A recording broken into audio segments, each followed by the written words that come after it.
Κυρίες και κύριοι, καλησπέρα σας. Σας καλωσορίζουμε στην εκπομπή στο Μικροσκόπιο. Απόψε θα συζητήσουμε το λεγόμενο πρόβλημα της Ουκρανίας, το δημοψήφισμα και την προσάρτηση της Κριμαίας στη Ρωσία και το πώς οι εξελίξεις αυτές επηρέασαν τις σχέσεις της Μόσχας με τις Ηνωμένες Πολιτείες, αλλά και την Ευρωπαϊκή Ένωση και κατ' επέκταση το πώς διαμορφώνονται μέσα σε ένα περιβάλλον οι σχέσεις με την Κύπρο και ο ρόλος της Κύπρου αναδεικνύεται έτσι κάπως διαφορετικός. Βρισκόμαστε στο κτίριο της Ρωσικής Πρεσβείας στη Λευκοσία και θα συζητήσουμε μαζί με τον πρέσβη. Καλησπέρα σας κύριε πρέσβη, τον κύριο Στάνισλαβ Οσάντιτσι. Λοιπόν, θα ήθελα να αρχίσω έτσι με ένα διαφορετικό τρόπο για να μας ακούσει και ο κόσμος να καταλάβει ακριβώς το πρόβλημα, το πώς έχει δημιουργηθεί. Για να μας πείτε πού αποδίδετε εσείς το γεγονός ότι δύο συνιστώσεις της πρώην Σοβιετικής Ένωσης σήμερα βρίσκονται στα πρόθυρα πολέμου. Ναι, βλέπετε, πρώτα απ' όλα θα ήθελα να ευχαριστήσω το κανάλι σας για αυτήν την δυνατότητα να παρουσιάσουμε τις απόψεις μας. Και αν μου επιτρέπετε να κάνω μια σύντομη εισαγωγή σε αυτό το θέμα για να καταλάβουμε ακριβώς τι γίνεται και να απαντήσω σε αυτήν την ερώτησή σας.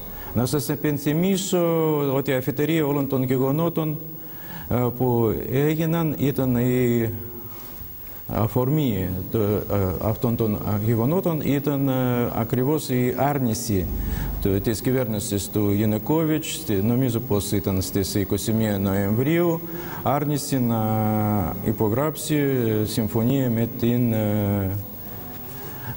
Ένωση, Ευρωπαϊκή Ένωση. Δεν ήταν απλώς άρνηση, ήταν αναστολή αυτής της απόφασης και αυτή η αναστολή, ο λόγος αυτής της αναστολής ήταν ολοφάνερος, γιατί τελευταία στιγμή κατέληξε στο συμπέρασμα ο Януκόβιτς πως δεν ανταποκρίνεται στα συμφέροντα της Ουκρανίας η υπογραφή αυτής της συμφωνίας, επειδή δεν δίνει τίποτε, αλλά οι Ουκρανοί θα χάσουν.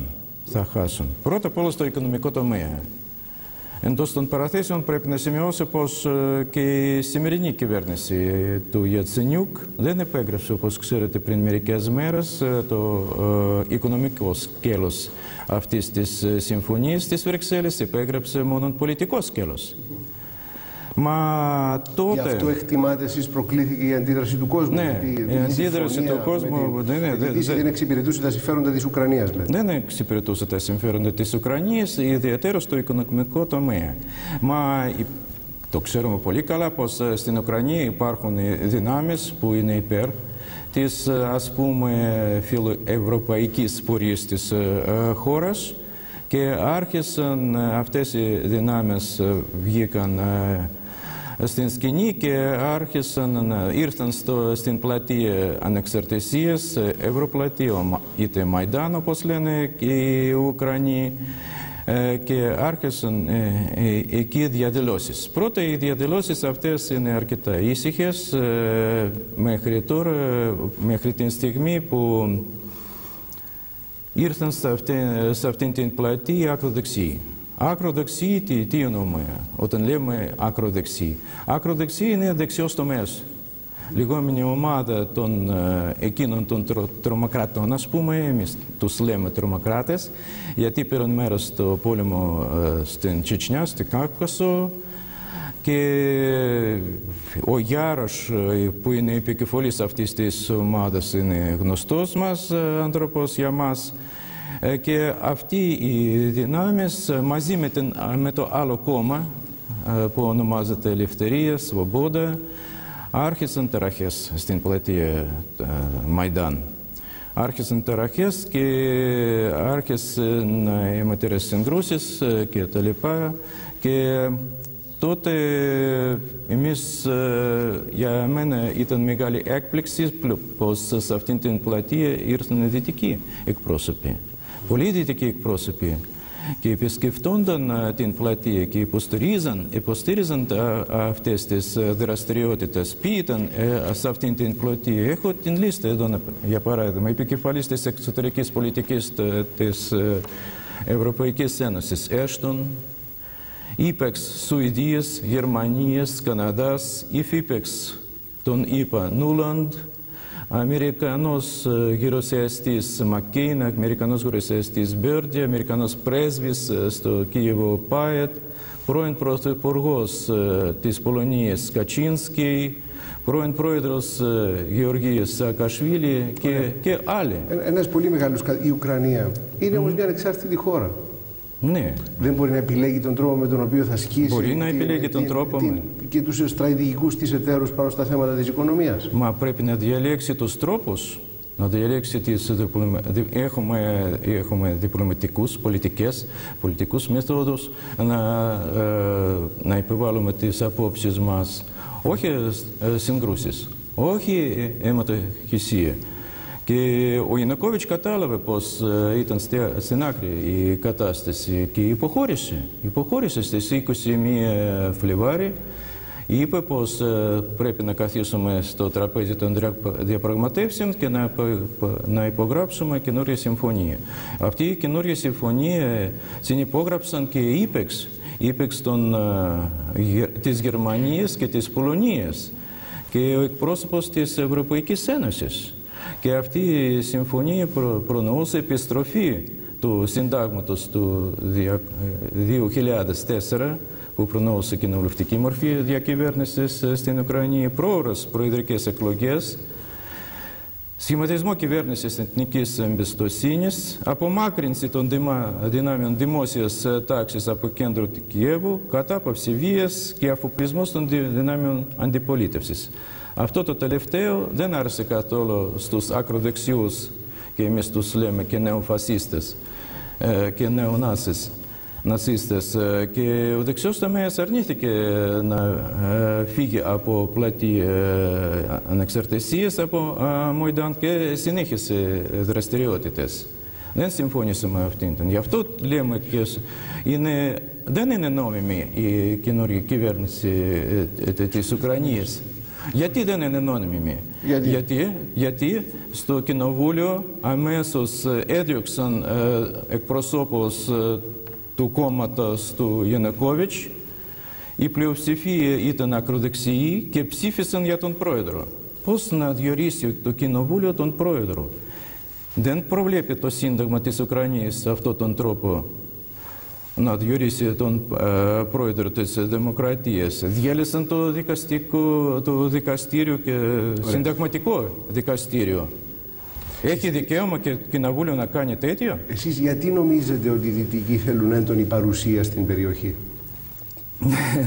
Προεφήρημα. Ουκρανία μπορεί να γίνει προεφήρημα για επιθέσεις κατά της Ρωσίας. Η Ουκρανία μπορεί να είναι και τόπος για επιπρόσθετα οικονομικά συμφέροντα της Δύσης κτλ. Είναι δύσκολο τώρα να το πούμε. Να σας ρωτήσω κάτι διαφορετικό. Ναι. Μέχρι ποιο σημείο μπορεί, κύριε Πρέσβη, να φτάσει η Μόσχα προκειμένου να προστατεύσει τα δικαιώματα των Ρώσων που ζουν στην Ουκρανία?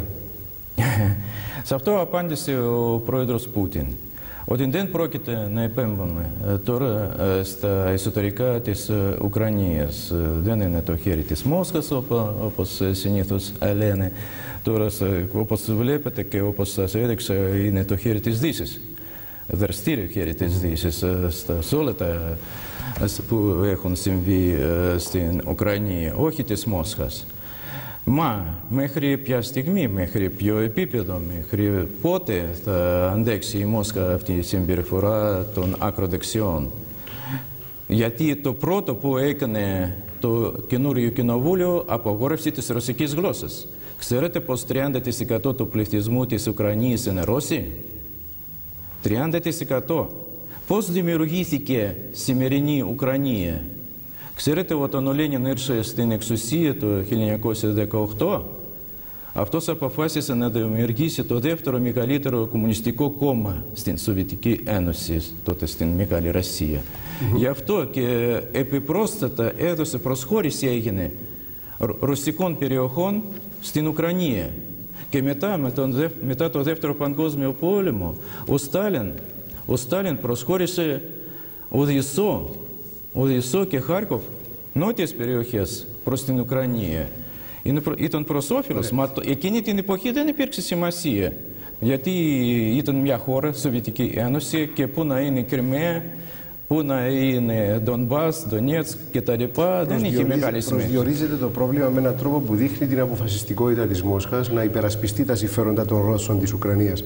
Αλλά δεν μπορείτε όμως να ελέγξετε ένα ενδεχόμενο φιλοδυτικές και φιλορωσικές ομάδες στην Ουκρανία να φτάσουν στη σύγκρουση. Όχι, δεν θέλουμε αυτή την σύγκρουση.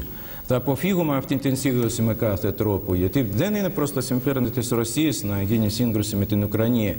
Η Ουκρανία για μας είναι λαός πιο κοντά σε εμάς λαός. Πάντα νομίζαμε πως ορθοδοξία και τα λοιπά, παραδόσεις. Είμαστε τι ίδιοι. Το όνομα μου είναι ουκρανικό, είμαι Οσάτσι. Είμαι Οσάτσι. Οι απόγονοι μου είναι από Ουκρανία και έτσι και στην Ουκρανία ζουν εκατομμύρια Ρώσοι. Δεν υπήρξε ποτέ διαφορά μεταξύ Ουκρανών και εμάς Ρώσους. Βλέπετε, και γι' αυτό δεν πρόκειται τώρα για συγκρούσεις. Αρκετά οι Ουκρανοί να αποφασίζουν οι ίδιοι πώς να ζουν περαιτέρω. Χωρίς επεμβάσεις από την Δύση, χωρίς εκστρατείες όπως τώρα προτείνει η Τιμοσένκο. Ξέρετε τι είπε προχτές στην τηλεόραση, πως το καινούργιο κοινοβούλιο είναι, πώς το λέτε, είναι μια... Κακό είναι το, αν και έχει πλειοψηφία στο κοινοβούλιο, δεν της αρέσει αυτό το κοινό και η Δύση πρέπει να επιχειρήσει εκστρατεία, η Δύση όχι. Η Δύση πρέπει να επιχειρήσει πολεμική εκστρατεία κατά της Ρωσίας. Συμβαίνει όμως κάτι το οποίο δεν είναι απολύτως σωστό σύμφωνα με το διεθνές δίκαιο. Στη συγκεκριμένη περίπτωση η Κριμαία, να δούμε το παράδειγμα της Κριμαίας. Από το 1954, όταν ο Νικίτα Χρουτσέφ την χάρισε στην Ουκρανία, έγινε μέρος της Ουκρανίας. Τώρα, επειδή αποφάσισε ο κόσμος στο πλαίσιο ενός δημοψηφίσματος, πώς είναι δυνατόν να γίνει μέρος της Ρωσίας? Πού είναι ο σεβασμός της κυριαρχίας των χωρών και των συνόρων με τις άλλες χώρες? Αυτά τα πράγματα τα οποία καθορίζονται από το διεθνές δίκαιο. Ναι, διεθνές δίκαιο, εντάξει. Μα θυμάστε την περίπτωση του Κόσοβο? Τι είπε το Διεθνές Δικαστήριο εκείνη την εποχή? Στην περίπτωση του Κόσοβο, το Διεθνές Δικαστήριο είπε, έχω κάπου εδώ και συγκεκριμένα, πως το δικαίωμα για αυτοδιάθεση είναι υπεράνω κάθε διεθνούς δικαίου και μπορεί να μην συμφωνεί με το εσωτερικό δίκαιο της χώρας.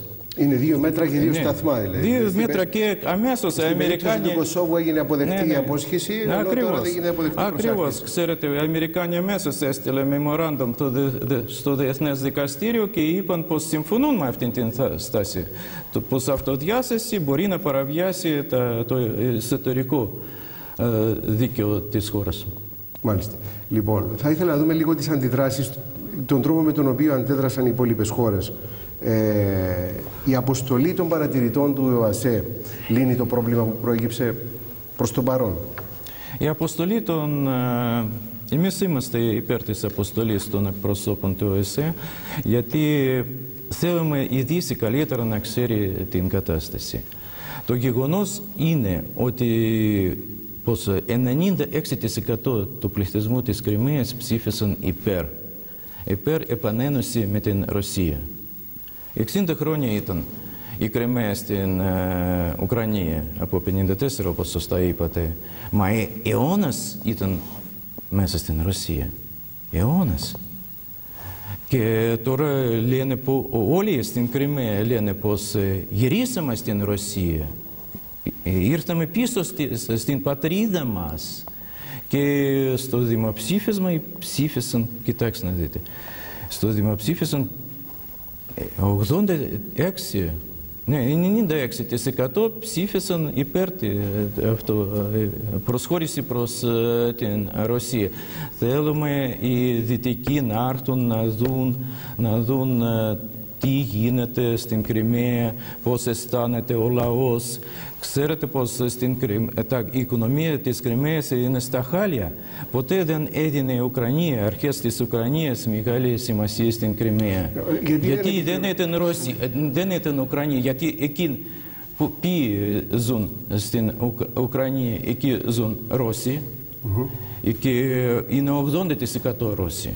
Μόνο 6% είναι Τατάροι και 7% είναι Ουκρανοί. Αυτό φαίνεται και από το αποτέλεσμα του δημοψηφίσματος. Ναι, γιατί όμως, εφόσον θέλετε να δείτε πώς, να δουν οι Δυτικοί πώς ζουν οι Ρώσοι στην Κριμαία, γιατί δεν επιτρέπετε στους παρατηρητές του ΟΑΣΕ να πάνε και στην Κριμαία? Ναι, εμείς τώρα το συζητάμε. Το συζητάμε να πάνε και στις ρωσικές περιοχές της Ουκρανίας και στην Κριμαία, γιατί τόση προπαγάνδα έγινε, τόσες ψέματα ήταν στην Δύση για την πραγματική κατάσταση, την πραγματική στάση της Ρωσίας και είπαν πως θα πάει περαιτέρω Ρωσία, θα αρπάξει Τρανσνίστρια κτλ. Ψέματα είναι. Ψέματα, δεν θέλουμε πόλεμο με την Ουκρανία. Δεν θέλουμε πόλεμο με τον δικό μας λαό, γιατί θεωρούμε την Ουκρανούς και τους δικούς μας. Δεν θέλουμε τον πόλεμο και γι' αυτό, για να μην υπάρξει περαιτέρω αυτή η προπαγάνδα, θέλουμε να πάνε οι παρατηρητές. Μάλιστα, θα πάνε οι παρατηρητές και να φύγουν οι Δυτικοί. Ναι. Λοιπόν, η Μόσχα πώς απαντά στις κυρώσεις που έχουν επιβληθεί, κύριε Οσάτση?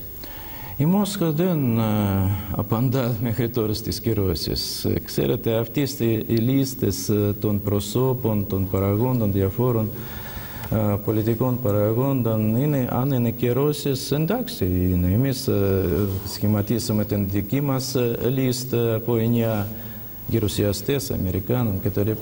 Μα δεν έχει σημασία αυτή. Νομίζω πως ό,τι έχει σημασία είναι οικονομικές κυρώσεις. Οι οικονομικές κυρώσεις είναι, να προειδοποιήσω από την αρχή, είναι δίκοπο μαχαίρι.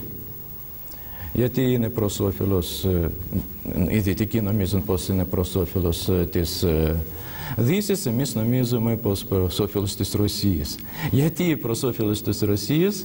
Γιατί τέλος πάντων μερικοί επιχειρηματίες μας θα γυρίσουν πίσω στην Ρωσία και δεν θα κάνουν τόσο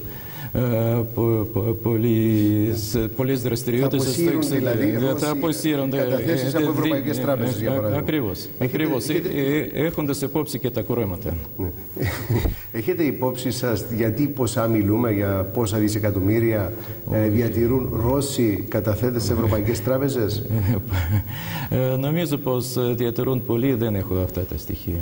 Λοιπόν, ένα πολύ σημαντικό συστατικό στοιχείο της συνεργασίας της Ρωσίας και των χωρών της Ευρωπαϊκής Ένωσης είναι το φυσικό αέριο. Είναι γνωστή η εξάρτηση της Ευρωπαϊκής Ένωσης από το αέριο που περνά μέσω των αγωγών της Ρωσίας. Μπορεί αυτό, κύριε Πρέσβη, να χρησιμοποιηθεί ως μέσο απάντησης στις κυρώσεις σε βάρος της Ρωσίας? Κοιτάξτε να δείτε, δεν νομίζουμε πως φυσικό αέριο μπορεί να είναι ένα μέθοδος ή ένας τρόπος κυρώσεων, γιατί ποτέ εμείς πρώτα απ' όλα έχουμε φυσικό αέριο. Εμείς ποτέ δεν χρησιμοποιούσαμε το φυσικό αέριο σαν ως τέτοιο μέσο και νομίζω πως οι Δυτικοί δεν θα το κάνουν. Γιατί αλλιώς δεν ξέρω πώς οι ζημιές θα είναι περισσότερες για τις δυτικές χώρες παρά σε εμάς. Εμείς τώρα συζητάμε με την Κίνα, με τις άλλες χώρες στην Ανατολή, να προμηθεύσουμε και αυτούς με τον φυσικό αέριο. Και θα το κάνουμε. Μα πώς τώρα οι κυρώσεις αυτές μπορούν να αφορούν το φυσικό αέριο? Είμαστε κατά αυτό. Λένε πολλοί πως αν κλείσει τη Στρόφιγγα η Ρωσία θα πεθάνει από το ψύχος η Ευρώπη. Άρα η εξάρτηση της Ευρώπης από το φυσικό αέριο της Ρωσίας είναι καταλυτικής σημασίας. Όχι, εξάρτηση και εμείς, υπάρχει και η δική μας εξάρτηση από φυσικό αέριο με το οποίο προμηθεύουμε την Δύση. Γιατί παίρνουμε τα χρήματα για αυτά. Είναι, όπως είπα και ραβδί με δύο άκρες. Μάλιστα. Λοιπόν, πώς κρίνετε τη στάση της κυβέρνησης στην κρίση της Ουκρανίας, της Λευκωσίας εννοώ? Αντιλαμβάνομαι το δυσκολία να προσεγγίσουμε για να αναπτύξουμε αυτό το θέμα, αλλά θέλω έτσι ένα σχόλιο εκ μέρους σας για τον τρόπο με τον οποίο ο πρόεδρος της Δημοκρατίας χειρίστηκε αυτό το ζήτημα στο Ευρωπαϊκό Συμβούλιο. Ναι, αφενός καταλαβαίνω πως η Κυπριακή Δημοκρατία είναι μέλος της Ευρωπαϊκής Ένωσης. Είναι μέλος της Ευρωπαϊκής Ένωσης και συμμερίζεται τις αξίες της Ένωσης αυτής και δεν διαφέρει σε τίποτα με άλλες χώρες της Ευρωπαϊκής Ένωσης. Αφετέρου είναι η φίλη μας χώρα, η Κύπρος. Εμείς κάνουμε διαβουλεύσεις στο Κυπριακό και τα λοιπά, και έχουμε στενές σχέσεις στην οικονομία, στην Ορθοδοξία, στον τουρισμό και τα λοιπά. Και νομίζω πως η κυβέρνηση κάνει σωστή επιλογή προς πολιτικές και διπλωματικές μεθόδους επίλυσης του θέματος και της κρίσης στην Ουκρανία. Μάλιστα. Τόσο η Ευρωπαϊκή Ένωση, κύριε Πρέσβη, όσο και οι Ηνωμένες Πολιτείες δεν αναγνωρίζουν και δεν θα αναγνωρίζουν, όπως δηλώνουν, την προσάρτηση της Κριμαίας. Αυτό σημαίνει κάτι για τη Μόσχα? Ναι. Ξέρετε, πρώτα απ' όλα θα ήθελα να σημειώσω πως δεν είναι προσάρτηση. Είναι γυρισμός, όπως είπα, είναι προσχώρηση της Κριμαίας προς Ρωσία. Και πάμε πάλι να μιλούμε για το Κόσοβο, για αυτό το παράδειγμα, αν συγκρίνει εύκολα αυτό το παράδειγμα, γιατί Κόσοβο έχει δικαίωμα για αυτοδιάθεση και γιατί η Κριμαία δεν έχει δικαίωμα για αυτοδιάθεση. Ναι. Όπως σωστά είπατε, 2 μέτρα και 2 σταθμά. Δεύτερο, ελπίζουμε πως σύντομα και αργότερα θα τριαμβέψει η λογική στην Δύση και θα αναγνωρίσουν αυτό το δημοψήφισμα. Και τρίτο, θα ήθελα να σημειώσω. Η Κριμαία είχε αυτό το κίνδυνο, συμπλοκές, συμμετοχησίες κτλ. Και εμείς θέλουμε να πούμε στην Δύση πως τώρα η Κριμαία ποτέ δεν θα είναι πάντα η χώρα των Ουκρανών, των Ρώσων, των Τατάρων, μα ποτέ δεν θα γίνει η χώρα των απογόνων του Μπαντέρα και νεοφασιστών. Λοιπόν, υπάρχει μεγάλη ανησυχία, κύριε Πρέσβη, για ενδεχόμενη εισβολή της Ρωσίας στην Ανατολική Ουκρανία. Το συζητήσαμε προηγουμένως έτσι, αλλά θα ήθελα να σταθούμε λίγο σε μια παρομοίωση που έκανε ο Αμερικανός Υπουργός Εξωτερικών, ο κύριος Κέρι. Ότι μια τέτοια ενέργεια, όπως είπε χαρακτηριστικά, θυμίζει τα γεγονότα που προηγήθηκαν του Δευτέρου Παγκοσμίου Πολέμου. Είναι τόσο τραγικά τα πράγματα? Όχι, δεν νομίζω πως τόσο τραγικά τα πράγματα. Ο Πούτιν ζήτησε από την Βουλή την άδεια να χρησιμοποιήσει τα στρατεύματα στο εξωτερικό, τώρα στην Ουκρανία. Ζήτησε αυτό απλώς να είναι σίγουρος πως δεν θα συμβεί τίποτα, γιατί ακόμα και αυτό το δίκαιο που δόθηκε στον Πούτιν νομίζω επηρέασε σοφρονιστικά τις σημερινές αρχές της Ουκρανίας. Τώρα, ό,τι λέει με αυτήν την σχέση ο Τζον Κέρι είναι παράλογη. Παράλογη γιατί, ξέρετε, οι Αμερικάνοι έχουν δικαίωμα να επεμβούν όπου θέλουν, όποτε θέλουν.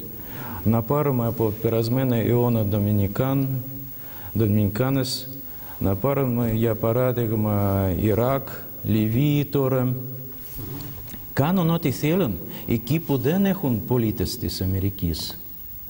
Και επεμβαίνουν έτσι απλά, χωρίς ψηφίσματα, χωρίς δημοψηφίσματα, χωρίς τίποτα. Και νομίζουν πως έχουν δικαίωμα να το κάνουν. Αυτό μου θυμίζει εμένα κατάσταση πριν το Δεύτερο Παγκόσμιο Πόλεμο. Και εμένα θυμίζει αυτή η κατάσταση ακόμα γιατί τώρα, όπως είπα και προηγουμένως, η Δύση θέλει να μετατρέψει την Ουκρανία στο προεφήρωμα. Προεφήρωμα για επίθεση κατά της Ρωσίας.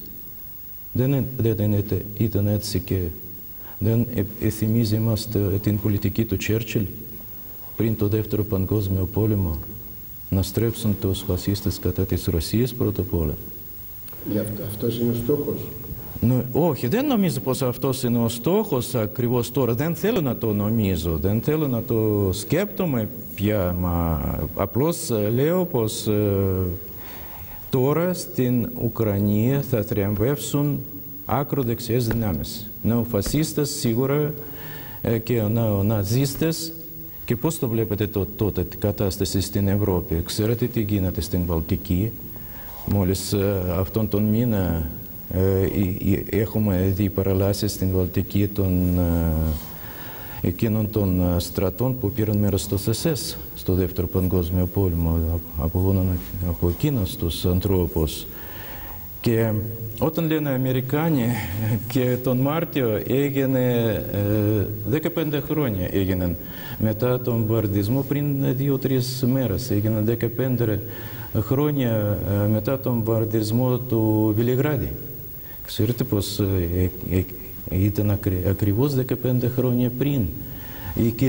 Η πιο όμορφη πρωτεύουσα της Ευρώπης βομβαρδίστηκε από τους Αμερικάνους χωρίς ψηφίσματα, χωρίς τίποτε. Αυτό δεν θυμίζει εμάς τον Δεύτερο Παγκόσμιο Πόλεμο, βεβαίως. Κύριε Πρέσβη, επιτρέψτε μου να πάμε σε ένα πολύ σύντομο διαφημιστικό διάλειμμα και θα επανέλθουμε αμέσως μετά, συζητώντας θέματα εμπλοκής της Ρωσίας στο Κυπριακό ή τα θέματα της οικονομίας. Διότι το κούρεμα καταθέσεων πλήγωσε αρκετούς Ρώσους που είχαν τα λεφτά τους στην Κύπρο.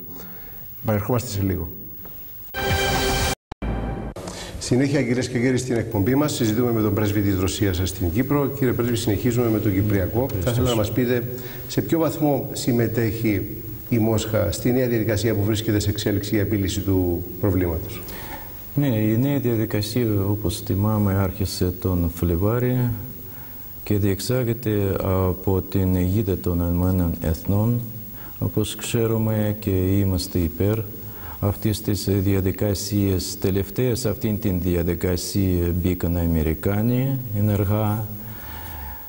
Τελευταία ο πρόεδρος της Δημοκρατίας λέει για την αναβάθμιση του ρόλου της Ευρωπαϊκής Ένωσης σε αυτήν την διαδικασία.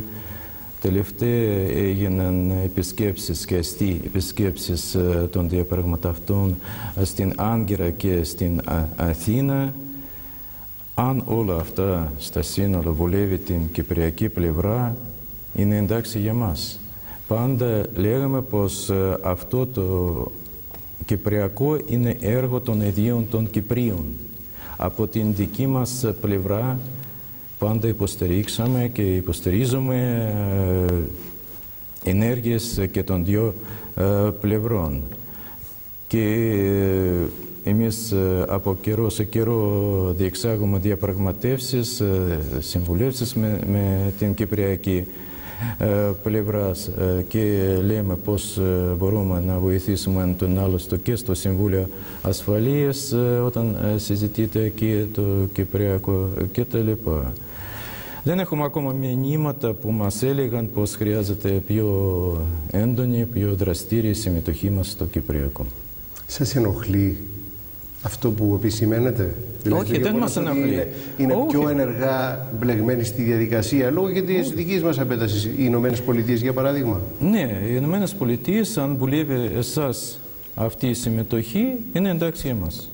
Εμείς είπαμε και στους Ελληνοκυπρίους και στους Τουρκοκυπρίους, ό,τι σας βουλεύει είναι εντάξει για μας. Το έργο των Κυπρίων είναι το έργο των Κυπρίων. Το Κυπριακό. Ναι, η Μόσχα όμως είναι παραδοσιακά ένας στρατηγικός σύμμαχος της Κύπρου και υπερασπιστής των δικαιωμάτων του κυπριακού λαού στο Συμβούλιο Ασφαλείας, για παράδειγμα, όταν συζητείτε το θέμα.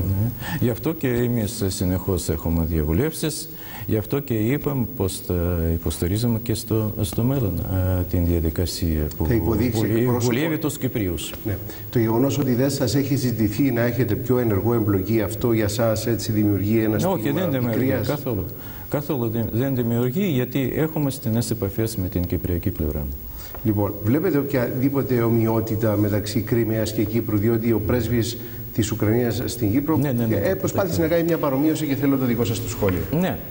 Ξέρετε, όταν λέμε για ομοιότητα μεταξύ Κριμαίας και της Κύπρου, πρέπει να μιλούμε για την ομοιότητα της Κριμαίας και με τον βόρειο τμήμα της Κύπρου. Το κατεχόμενο τμήμα της Κύπρου. Το κατεχόμενο. Δεν βλέπω ομοιότητα, να σας πω ειλικρινώς, σε αυτήν την περίπτωση. Και έχω, νομίζω, 4 λόγους για αυτό. Πρώτο, γιατί? Πρώτο, ο πληθυσμός της Κριμαίας, όπως είπαμε, είναι 80% Ρώσοι. Ο πληθυσμός του βόρειου τμήματος της Κύπρου, θυμάμαι, 1974, ήταν Ελληνοκύπριοι η πλειοψηφία εκεί. ελληνοκύπρη πλειοψηφία εκεί και αυτό δεν εμπόδισε στον τουρκικό στρατό να έρθει στην Κύπρο. Η αλλαγή του δημογραφικού χαρακτήρα όμως των κατεχομένων λόγω της εισβολής και του επικισμού έχει αλλάξει. Δηλαδή είναι εντελώς διαφορετική η σύνθεση του πληθυσμού τώρα στο κατεχόμενο κομμάτι της Κύπρου. Απλώς συγκρίνουμε τώρα Βόρειο Κύπρος με την Κριμαία.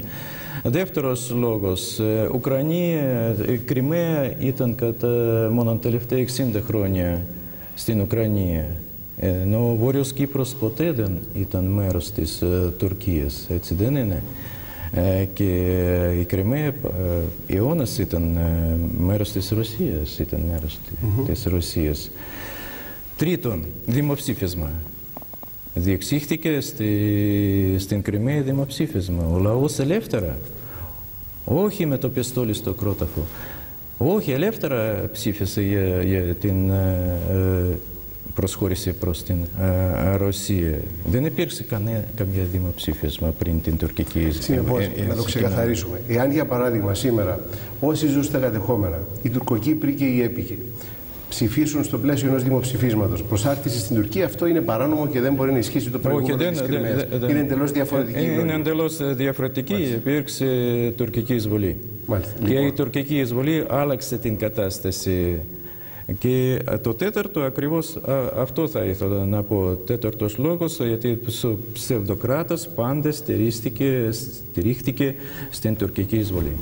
Λοιπόν, τα νέα δεδομένα στην περιοχή, κύριε Πρέσβη, μετά τον εντοπισμό υδρογονανθράκων, φυσικού αερίου, στην Κυπριακή ΑΟΣ, προσφέρουν ευκαιρίες οι οποίες μπορεί να αξιοποιηθούν στην προσπάθεια για λύση του πολιτικού προβλήματος. Ναι, νομίζω πως αυτά τα καινούργια στοιχεία δίνουν περαιτέρω όθηση προς την λύση του κυπριακού προβλήματος. Όθηση προς προσπάθειες να βρεθεί λύση του κυπριακού προβλήματος. Τι ενοχλεί εμένα σε αυτήν την περίπτωση είναι ξένα συμφέροντα.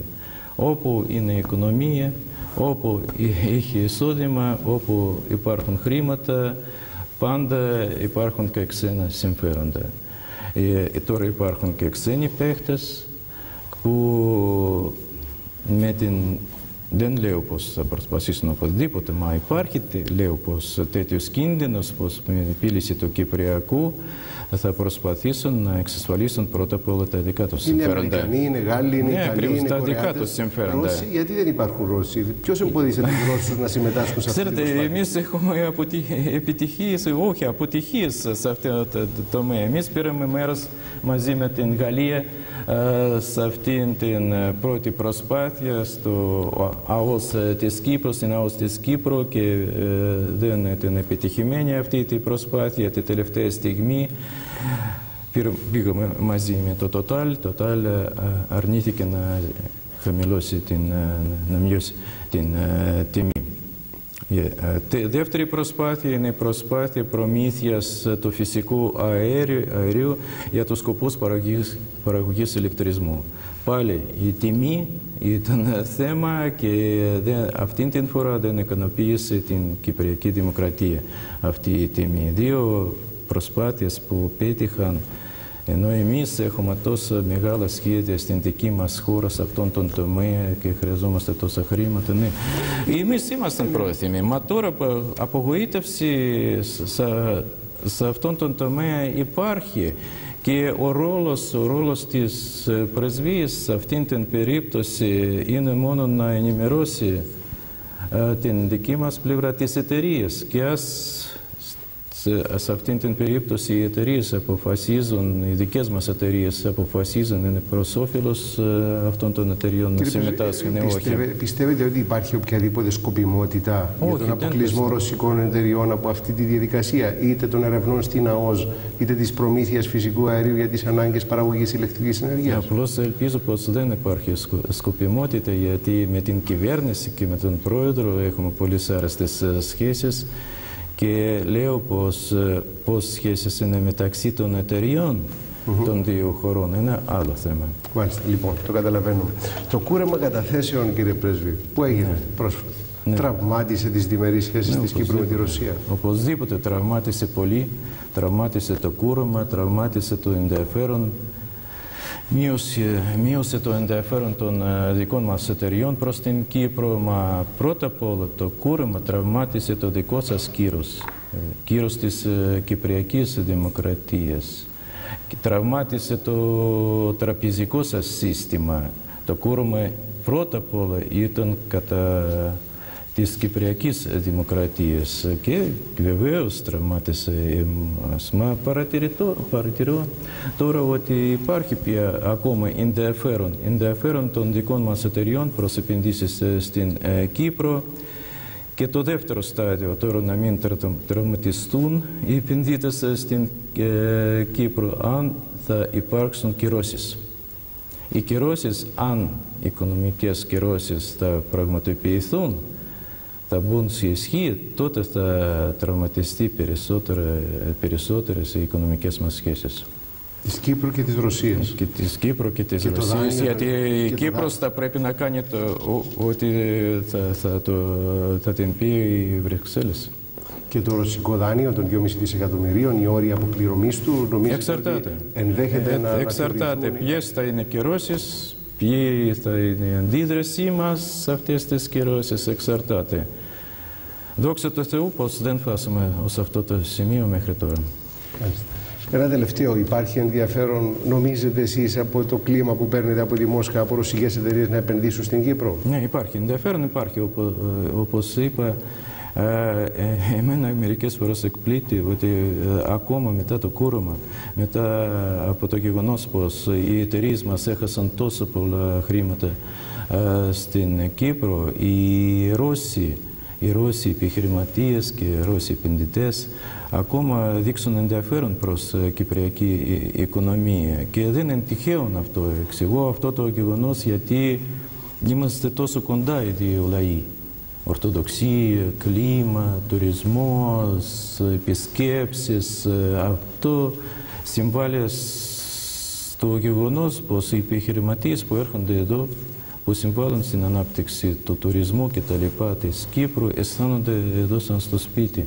Γιατί πάντα όπου ταξιδεύω, όπου ακούω τους Κυπρίους, πάντα μόνο καλά λένε για την Ρωσία και εμείς το ίδιο αισθανόμαστε προς την Κύπρο. Είστε καλά, σας ευχαριστώ πάρα πολύ. Ευχαριστώ και εγώ, ευχαριστώ για το ενδιαφέρον σας.